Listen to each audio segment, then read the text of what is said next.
Market में gaming phones तो आ ही रहे थे, but this is different. 120 FPS पे गेम तो आपको चलेगा ही, बट फोन साथ में गर्म भी नहीं होगा। फोन में इनबिल्ट फैन लगा हुआ है जो कि एक्चुअली हीट होने से बचाता है। नॉर्मली ऐसे गेमिंग फोन्स आपको इंडिया में नहीं मिलते हैं। बाकी कंट्रीज में बहुत सारे गेमिंग फोन्स लॉन्च होते हैं और उसमें आपको इनबिल्ट फैन भी मिलता है और बहुत तगड़ी परफॉर्मेंस भी, बट उनके प्राइसेस बहुत ज्यादा हाई होते हैं। ये फोन इतने ज्यादा प्राइस का तो नहीं है, बट ये कंपनी ने first time gaming phone launch किया है और ये BGMI में एक्चुअली 120 FPS दे रहा है विदाउट एनी हीट। मैं बात कर रहा हूँ Oppo K13 Turbo Pro की। Oppo ने आज तक कोई भी गेमिंग फोन लॉन्च नहीं किया, गेमर्स को कभी टारगेट नहीं किया, बट अब जब ये फोन लॉन्च किया है वो सारी प्रॉब्लम्स को सॉल्व करते हुए किया है। अब नॉर्मली फोन्स कैसे होते हैं, कोई बहुत ही ज्यादा अच्छा दिखता है बट उसकी परफॉर्मेंस खराब होती है, कोई बहुत ही बेकार दिखता है बट परफॉर्मेंस बहुत ज्यादा अच्छी होती है, कोई फोन बहुत अच्छी परफॉर्मेंस देता है बट बहुत ज्यादा हीट करता है। तो ये सारी प्रॉब्लम्स ये फोन सॉल्व करता है। बट एक ट्विस्ट है, जिस प्राइस के अंदर ये फोन आ रहा है ना, उससे लगभग 10,000 कम में आपको सेम स्पेसिफिकेशन, सेम BGMI की परफॉर्मेंस जैसा फोन मिल जाएगा। बट ये फोन और भी प्रॉब्लम सॉल्व कर रहा है, तो उसके बारे में हम डिस्कस करने वाले हैं कि आपको ये फोन कंसीडर करना चाहिए। इस फोन के अंदर आपको क्या क्या मिलता है, क्या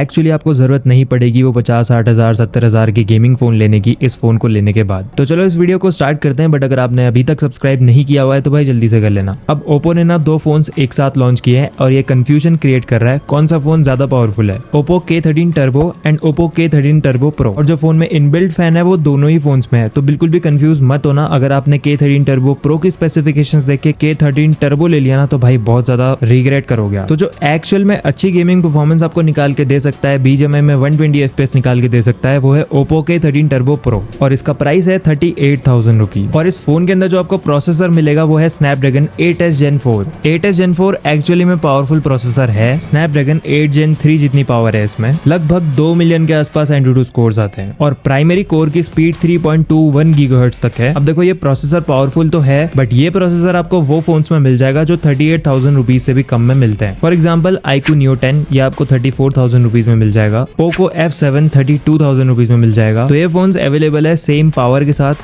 विद लेस प्राइस। तो Oppo K13 Turbo Pro को क्यों खरीदें? अब ये फोन आपको ज्यादा महंगा तो नहीं, नॉर्मल जो फोन Snapdragon 8s Gen 4 के साथ आ रहे हैं उससे 4,000 रुपए महंगा मिल रहा है और Poco F7 इसके सामने बहुत ज्यादा सस्ता है। बिकॉज Poco F7 अगर आप 32,000 रुपीज में लेते हो तो आपको उसमें 12GB प्लस 256GB वाला वेरिएंट मिल जाएगा। और अगर आप K13 Turbo Pro ही लेना चाहते हो, इसका 12 और 256GB वाला वेरिएंट आपको 40,000 में मिलेगा, यानी कि 8,000 का डिफरेंस। तो ये फोन में कुछ तो डिफरेंस होगा, तो वो डिफरेंस क्रिएट करने के लिए यहाँ पे एक फैन डाल दिया है जो कि एक्चुअली काम करता है और फोन को कूल रखता है और इसको Oppo ने नाम दिया है Storm Engine टेक्नोलॉजी। ये जो छोटा सा फैन फोन के अंदर लगा है ना, ये 18,000 RPM पे रन करता है और फोन को कूल रखने के लिए सिर्फ फैन ही नहीं, प्रॉपर कूलिंग सिस्टम भी है। अल्ट्रा लार्ज 7000 mm स्क्वायर का वेपर चैम्बर है जो फोन की हीट को कम करता है और एक्चुअली इसकी नीड है भी। फोन्स में सबसे बड़ी प्रॉब्लम होती है हीटिंग ही। हीट होने के बाद फिर थ्रॉटल करता है फोन। ताकि आपका फोन सेफ रहे, आपकी बैटरी को कोई नुकसान ना हो, फोन अपनी परफॉर्मेंस को कम कर देता है। इसी वजह से आपके फोन के अंदर आपको लैग देखने को मिलता है।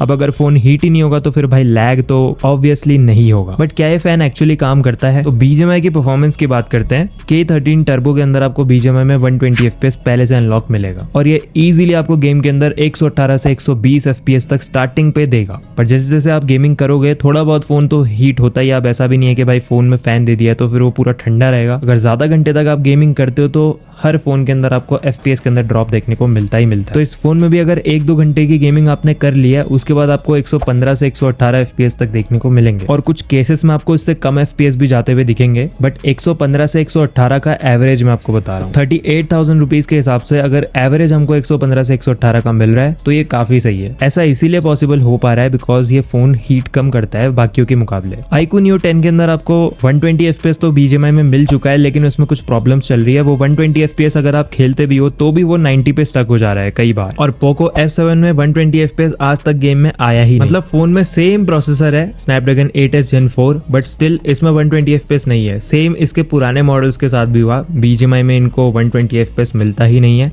अगर आप ग्लोबल की साइड जाओगे वहां आपको मिल जाएगा। तो इस फोन का ये ड्रॉबैक है। अगर आप सस्ते की साइड जाते हो तो आपको 90 FPS मिलेगा बस गेम में, बट सेम प्रोसेसर के साथ। बट 90 FPS पे भी Poco F7 बहुत अच्छा परफॉर्म करता है क्लासिक में भी, क्योंकि इसका प्रोसेसर पावरफुल है। तो 30,000 से लेके 40,000 के बीच में मैंने आपको 3 ऑप्शंस बता दिए हैं। सबसे पहला पोको F7 जिसमें आपको 90 FPS मिलेगा। उसके बाद आता है iQOO Neo 10 जिसमें आपको सेम प्रोसेसर मिल रहा है बट विद 120 FPS। लेकिन ये फोन 120 के बाद भी 90 पे स्टक हो जाता है काफी टाइम। उसके बाद अपना ये नया Oppo K13 Turbo Pro जो कि इजी 120 FPS चला के दे रहा है। अब अगर आपको कंटेंट क्रिएशन करना है या फिर कहीं पे आपको POV रिकॉर्ड करना है गेम खेलते हुए तो तीनों फोन्स में आप कर सकते हो, बट अगर आप 90 FPS पे रिकॉर्डिंग करोगे तो वो ज्यादा बेटर रहेगा, उस पर आपको स्टेबिलिटी मिलेगी। नेक्स्ट चीज है battery life. K13 Turbo Pro में आपको 7000 mAh की बैटरी मिल रही है जो कि सेम है Poco F7 and iQOO Neo 10 जैसे। 80 वॉट की फास्ट वायर्ड चार्जिंग है और बाईपास चार्जिंग भी आपको मिल जाती है इसमें, जो कि आपको तीनों फोन्स में मिलेगी। आजकल के जितने भी फोन्स आ रहे हैं सब में आपको बाईपास चार्जिंग का ऑप्शन मिल रहा है और गेमिंग के लिए ये इंपॉर्टेंट भी है। इस बार ओप्पो ने कैमरा सेंट्रिक फोन नहीं बनाया है, गेमिंग पे ज्यादा फोकस करा है। अगर आप ज्यादा फोटोग्राफी करते हो और ओप्पो का फोन फोटोग्राफी करने के लिए ले रहे हो तो भाई ये वाला फोन आपके लिए नहीं है,